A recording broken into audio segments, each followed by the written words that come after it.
Hello বন্ধুরা, কেমন আছো তোমরা সবাই? তো আজকে স্পেশাল রেসিপি হলো নিরামিষ পদ্ধতিতে পনির বাটার মশালা। একদম মাখন কম ইউজ করে এবং পেঁয়াজ রসুন ছাড়া এই রেসিপিটা কিন্তু সুপার টেস্টি এবং সুপার ইজি। তো পনিরের মধ্যে প্রথমেই নুন, চিনির মাত্রাটা একটু বেশি আর অল্প কাশ্মীরি লঙ্কার গুঁড়ো দিয়ে ওটাকে ম্যারিনেট করে রেখেছিলাম 5 মিনিট মতো, 5 থেকে 10 মিনিট। তারপরে একটা মিক্সিং বোলে প্রথমে বাদাম, বাদাম, তারপরে আদা কুচোনো, কাঁচা লঙ্কা আর টমেটো এবং শেষে নুন দিয়ে ভালো করে পেস্ট বানিয়ে নিলাম। এবার ক্যাপসিকামটাকে কাটবার পালা। ক্যাপসিকামের কিন্তু একটা দারুণ ট্রিক আছে। ক্যাপসিকামের দানাগুলো কিন্তু কখনোই খাবেন না, কারণ ওতে কিন্তু প্রচুর ইউরিক অ্যাসিড থাকে। তো আমি প্রত্যেকবারই ক্যাপসিকামটাকে এইভাবেই কেটে নিই। তো এবার সাদা তেল গরম করে তার মধ্যে কিন্তু পনিরগুলোকে হালকা আছে এবং হালকাভাবে ভেজে নেব, বেশি কড়া করব না।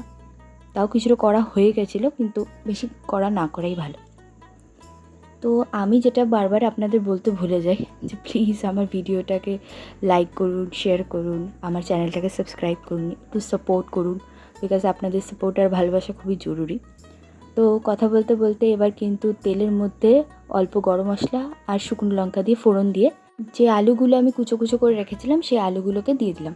এবার আলুগুলোকে নুন দিয়ে ভালো করে ভেজে নেওয়ার পর ওর মধ্যে কিন্তু আমি দিয়ে দেবো ক্যাপসিকাম কুচি। এবার ক্যাপসিকামগুলো ভালো করে ভাজা হয়ে গেলে কিছুক্ষণ পরে আপনারা দিয়ে দেবেন ওই পেস্টটা, সেই বাদাম, আদা, কাঁচা লঙ্কা দিয়ে যে পেস্টটা বানিয়েছিলাম টমেটো দিয়ে, ওটা দেওয়ার পর ভালো করে মশলার থেকে তেল ছাড়ার অপেক্ষা কিন্তু করতে হবে। ভালো করে নাড়িয়ে নেবেন। মশলাকে ভালো করে সটে করাটা খুব জরুরি এই সময়। মশলার থেকে তেল বেরোনোর সময় অল্প আছে যে পেস্টটার যে জল ছিল সেই জলটাও আমি দিয়ে দিয়েছি।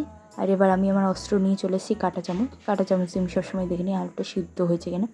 এবার ভালো করে মশলা থেকে তেল ছেড়ে দিলে আমি কিন্তু ভাজা পনিরগুলো দিয়ে দিলাম। এবার এটাকে ভালো করে মিক্স করবার পালা। মিক্স করতে করতে এবার যদি আপনার যদি মনে হয় আপনার একটু ঝোলের দরকার, আপনি বেশি কষা কষা খেতে পছন্দ করেন না, তাহলে আপনি কিন্তু অল্প জল ইউজ করতে পারেন। তো আমি এখানে আরেকটু মশলার জল দিয়ে আর একটু ভালো করে জল দিয়ে ভালো করে ফুটিয়ে নিয়ে এবার কিন্তু অপেক্ষা করব যে মশলাটা ভালো করে যাতে পনিরের সাথে মিক্স হয়ে একটা স্বাদ তো অতুলনীয় ছিলই। তারপরে গ্যাসটাকে বন্ধ করে অল্প কাসুরি মেথি আর এবার কিন্তু সেই পনির বাটার মশালার বাটারটা দেওয়া পালা। আমি বাটারটাকে এইভাবেই স্লাইস করে করে দেওয়ার চেষ্টা করছিলাম, বাট ভেঙে ভেঙে যাচ্ছিলো, তো তাই জন্য এইভাবেই দিয়ে দিয়েছি। এবার কিন্তু বাটার স্লাইসগুলো দিয়ে ঢেকে নেওয়ার পালা। ঢাকনা খুললেই তৈরি আজকে আমাদের স্পেশাল মেনু। আমাকে কিন্তু অবশ্যই কমেন্ট করে জানাবেন যে আপনাদের কেমন লাগলো।